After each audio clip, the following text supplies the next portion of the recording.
Hi everyone. So my name is Rain here from Protect, and for today's showcase, we're very excited to have Joyce Chiu with us. Uh, she is the youth program worker from Hong Fook, and she'll be speaking with us a little bit about what they're doing at Hong Fook. So welcome, Joyce. Thanks so much for having me, Rain. So we want to thank you very much for taking your time to share with us the knowledge and information that you have with the work that you're doing with the youth. Um, so my first question would be, can you tell us a little bit about the core services that your program and your organization provides to the Chinese community as well as the Asian communities here? Yes, of course. I can start off with Hong Fook as a whole. And so Hong Fook Mental Health Association has been serving Asian communities in the Greater Toronto area for about 36 years. We provide a continuum of services to the Cambodian, Korean, Cantonese, Mandarin, and Vietnamese communities. And so some of these services that we provide include clinical services like case management, integrated recovery programs, family support, integrated community programs, and youth and family programs, which is the team that I work on. And, we do, with our services, we do promote wellness as well as intervention.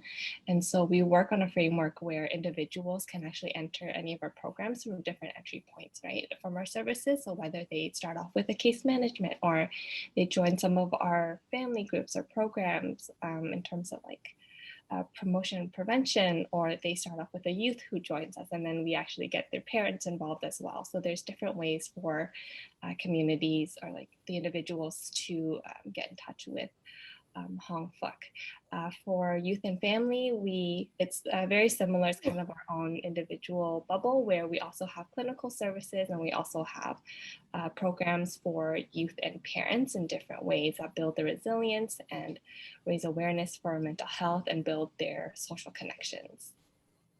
Wow, so that is a wide range of services you're offering. Mm-hmm. Um, and so, since the pandemic has started, have you noticed that the needs of the communities in your organizations have changed? Yeah, so since the pandemic, we've observed the changes in their needs. The needs change in various ways. And we, as frontline workers, we actually all submit a weekly report every week so we can kind of understand the different challenges that have come up. And as a team, we always strategize ways to help our clients cope. And so one very main portion is the mental health aspect, of course, in terms of, there's a lot of uncertainty. There's a loss of agency, right? We're told we can't do a lot of things, or there's specific ways we have to do things. There's a lot of anxiety, there's fear, there's a health and safety risk. We find that a lot of clients who have OCD behaviors, they're actually hypersensitive. They're washing their hands a lot more and things like that. They're also facing, anti-Asian racism. So another layer of fear is the discrimination and stigma linked to being Asian while in a time of COVID.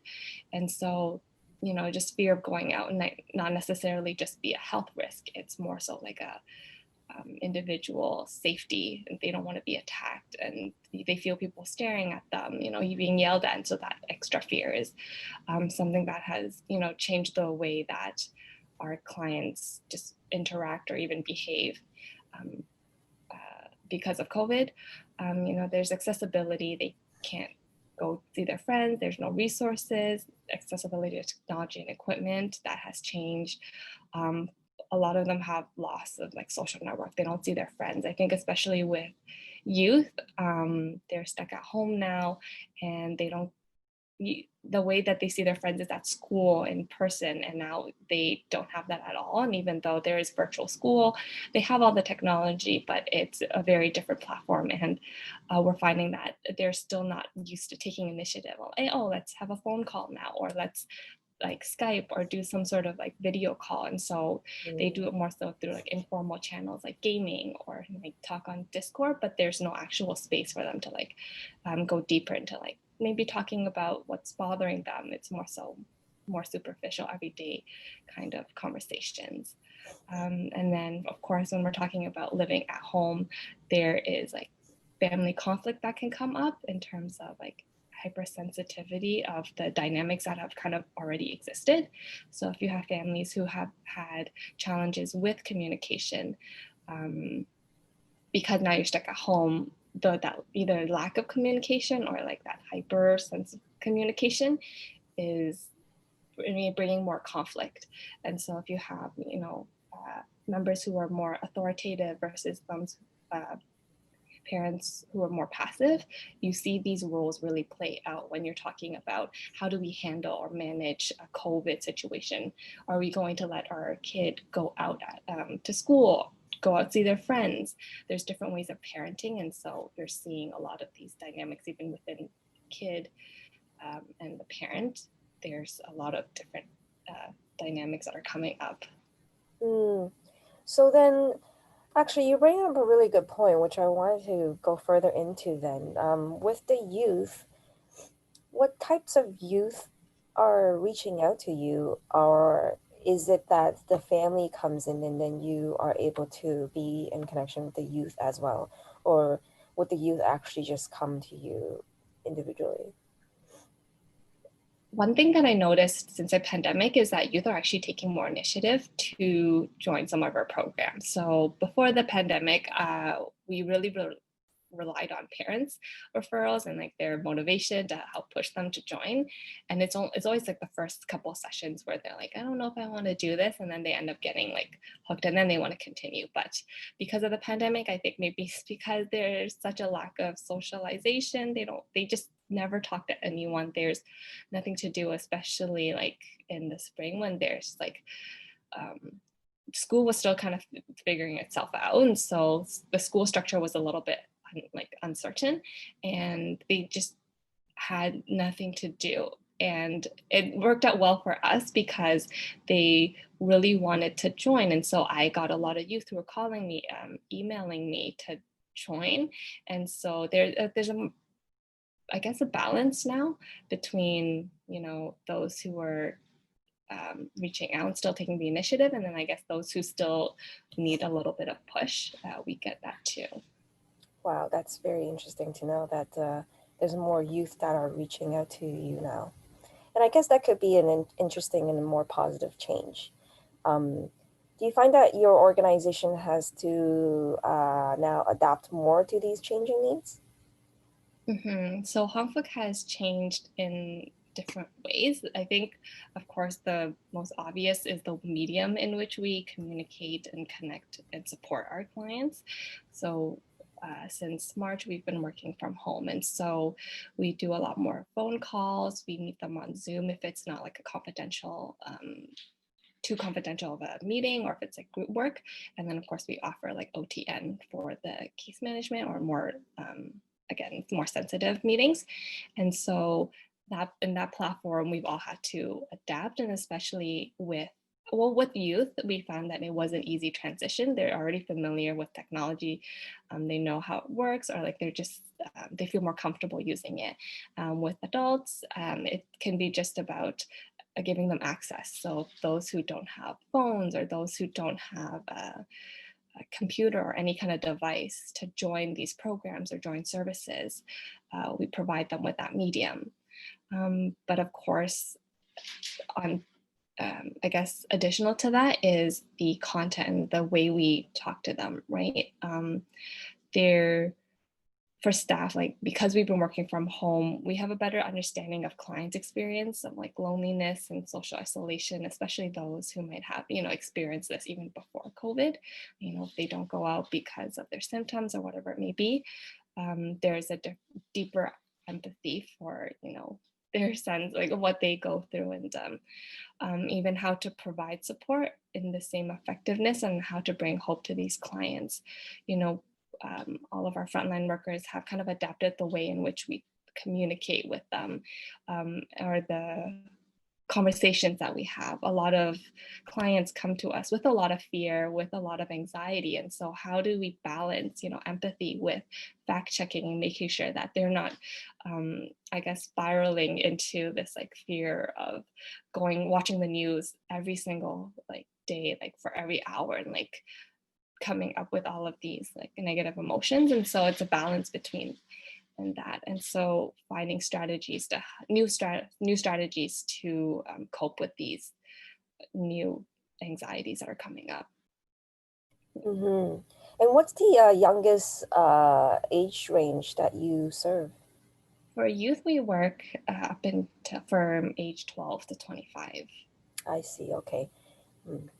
And what are you finding the younger youth will need versus like the older youth? Younger youth, I think, is mostly understanding what's happening. So they see the results of the policies and the protocols that come up, but a lot of them don't know like the steps or like why it has to be this way. And for a lot of them, they're just kind of told, okay, we're not going to go outside now, we're going to do all of these things, you have to wear a mask, and it's not so much explained. And they're at a stage where they're so used to their parents telling them what to do that it's not so much question. They're like, okay, my parents told me to do this, this is what we're doing. And I think it's super important to really unpack for them, or not for them, but with them, and have conversations about why are we doing this, or the things that you're seeing online or even in the news, especially regarding like anti-Asian racism or just like microaggressions that they might experience. Like, what does that mean for you? And it's a very new topic, and so it is a concept that requires a little more time. It's not something that we'll figure out in like a couple sessions as a group, but just starting to have that conversation about what it means to be, yelled at, or if you see someone being targeted, it's what does that mean for you as someone who identifies as Asian? What does it mean for your community? How do you feel about it? Whereas the older youth, they seek out more of these like understandings. And so they already have a grasp of some of these ideas, and they're starting to push back on some of the things that are being given to them. And for them, it's about advocating for their own values and their own opinions. And it can be kind of sensitive, especially when you're talking about advocating at home, because then you don't want to bring on a different family dynamic. So it's also like working with parents, and how do we have a healthy relationship where there's no authority figure, but we can, both parties can come as humans trying to navigate this thing where honestly no one really knows what's happening, and bringing a sense of like empathy and like humanness to the conversation. Wow, yeah, that's those are very important points. Yeah, especially with the understanding why the policies are in place, because they just seem like restrictions, right? Rules and restrictions, and then having to really understand why it's happening, and then to navigate the dynamics with the parents, and then also the microaggressions and the racism. Those are a lot for like a young person to have to like learn to understand at such a fast pace. Yeah, I think it's always like a good entry point to like talking about identity, self-identity, or even social identity. Mm. I run a group where it's for high school youth, and even for them, for some of them who are in grade 9, 10, it is a new concept. So this is a good starting point, like a conversation to have, so then they can start thinking about this. And then hopefully by high school, when they join my program, it won't be too new of a concept. But yeah, I think even for those of us who have reflected for a long time about what it means to be Asian, seeing all of these things, it's new for us too. So how do we support those who have never been given the opportunity to think about their Asianness and what it means to be Asian? Yeah. And so, going further deeper into this topic, you mentioned some programs that you've been offering. What are like some of the resources and other programs that you are offering to address needs of these youth in response to this pandemic specifically as well? Yeah, I think for the youth, it's about digesting the information of new policies or funding or what it means, like as a community, as like on a like a city level, let's say, or even like Ontario on a provincial level. Um, there's always like new changes and stuff like that, and so some of the resources, it's not so much like giving them things, but also but shaping the way we have interactions or what our groups mean. And so the time that we spend together is always, there's always of course like we build skills and then like the things that we usually do, but then also leave space for talking about going back to school in a hybrid model, what it means, and like um, what, like just like unpacking the different layers of government, and then how different people or different stakeholders have different like meanings, and then for them that way they can kind of build that critical skill and like critical thinking, so then in the future they can kind of approach things in the same way. um, it's also for us like we, and I know that in summer we were really trying to create like a centralized resource list for, you know, not only our youth but also our adult clients, and if they need any financial support or mental health support or health support, what's still available and like in what ways are they available, right? Making things more easily available and to be able to understand.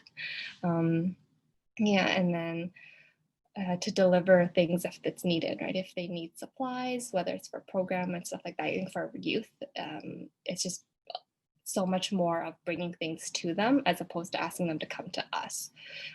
And then for the adults, like if they need more like financial needs, that's something that we ask for the funder, like we advocate for them to get that done.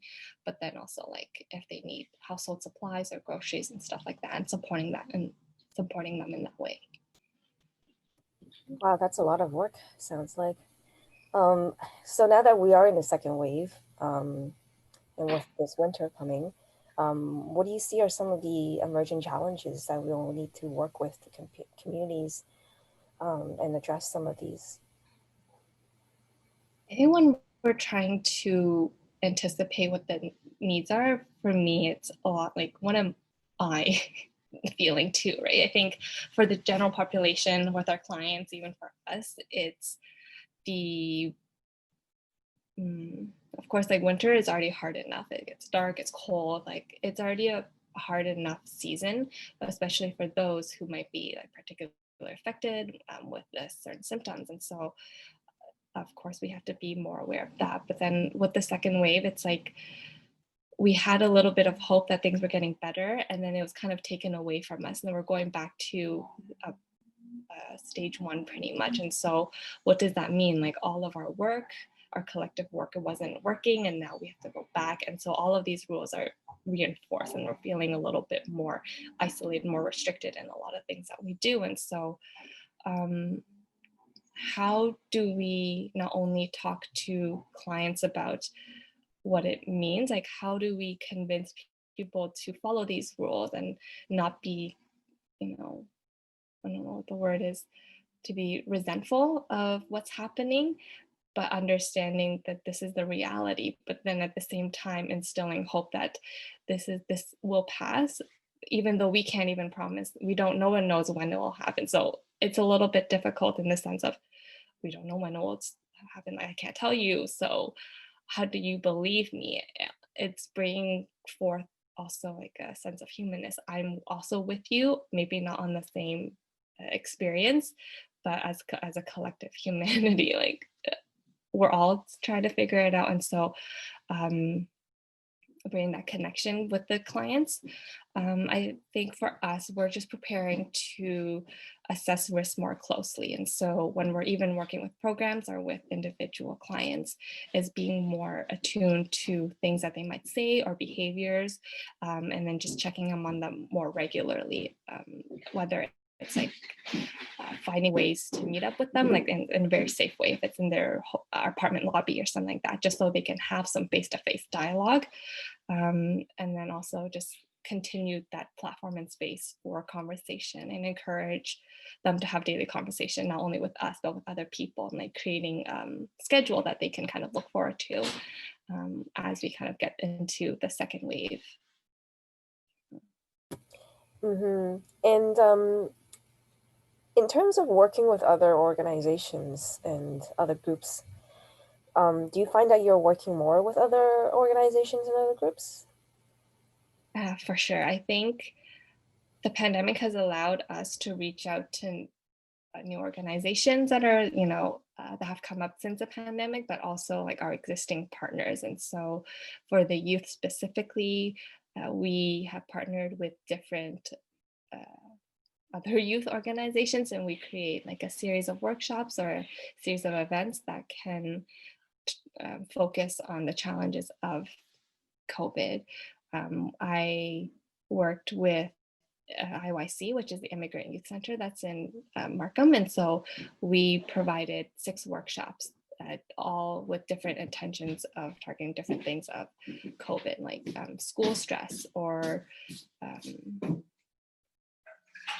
youth and mental health, or like mindfulness, self-care, just dancing, like just physical activity, gaming, like internet addiction and stuff like that. And so bringing that forward with Protect, we actually have PACER training. And so a lot of our staff was actually trained for that in order to best support not only themselves, but then also how do they train their clients and their groups and communities. Well, yeah, that's really a good point to mention. Actually, and my next question actually is like, how can like Protect and other community partners and organizations continue to be able to work with your organization, Hong Fook, to better support your work or more effectively address some of the needs of our communities? What organizations have done really well, I think, in response to the pandemic, is to be able to provide a lot of opportunities and events for, not only clients, but just, I guess, the general public to stay well, be more informed about things. Like there's a lot of self-care workshops, mindfulness, talking about mental health, bringing forth these awareness. Protect especially, they provide a lot of training and evidence-based research in order to inform strategies, which is very important. And that can help us with the more long-term strategies of how we can support our communities. I think for partnerships, it's really important to create continuous dialogue and follow-up action. So we have a lot of these programs, these workshops that are incredible. We create a sense of community even within the hour that we're together. There's a lot of sharing involved of experience and also coping strategies. And so how can we partner with agencies to create a space or any kind of community where after this workshop is done, they can stay connected with those people that they shared an experience with. It's not just a one-time thing, and not only talking about their mental health, but even to talk about their, like the anti-Asian racism that comes up, or the impact on their self-identity and sense of community. And I'm not sure how that will look like, but what I find is that we do the one-time events so well, and then we build this connection with everyone in the room, and then it's kind of gone. And so in times like this, it's so critical to have a sense of belonging in a virtual space. And I think partners, and when we're looking forward to like long-term partnerships, that's something that I would hope to, I guess, continue. Yeah, you raise a really good point about how to continue building that relationship so that it's not like you meet someone in a room and then that's it, right? Like, how are we building that sense of belonging? Yeah. Um, so we're almost at the end here. Do you have any other issues or call for action or ideas that you wanted to share with our audience? Yes, so throughout this, I guess, conversation that we've had, I've mentioned, self-identity and anti-Asian racism, and I'm particularly interested in how, youth are impacted by it. And so Hong Fook has partnered with Ling Fang, who she's part of the U of T social work faculty.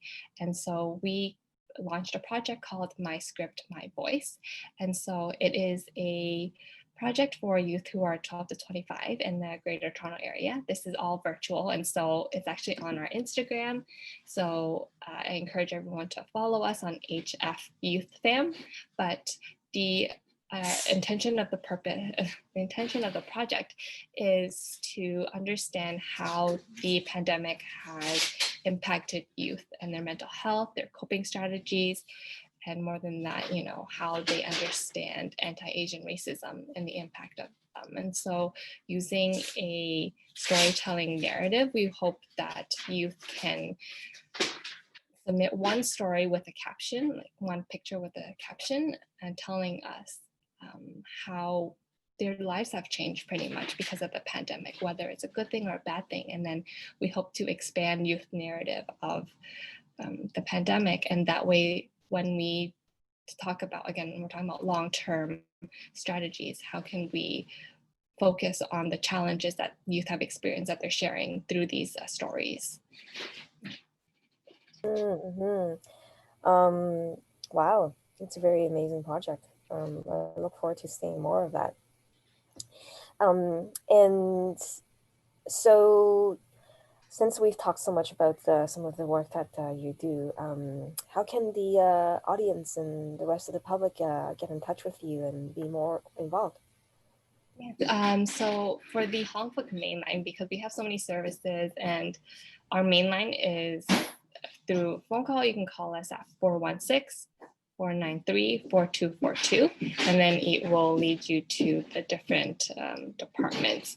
We no longer have extensions because we work from home now, but if people call in through there, they can get in touch with the lead for each, or the supervisor for each team, and then they can get in touch with us. They can also find us at Hong Fook, so HONGFOOK.ca. So all of our information is there, all of our contacts is there. And for those who are more social media advocates, they can also find us on Facebook for Hong Fook Mental Health Association. They can also find us on Instagram. So Hong Fook has their main account, which is Hong Fook, HONGFOOKMHA, which is Mental Health Association. Our youth team has an Instagram, which is HF Youth Fam, and so they can find us there as well. Great, amazing. Well, those are all my questions for today. So we want to again thank you very much for taking the time to share all this with us. They're all very important information, and hopefully we can definitely reach out to as many youth as we can and really be able to offer support in whatever ways we can. Thank you for your time, Joyce. It was a great conversation. I hope that we can speak again, and we can find ways to support our communities.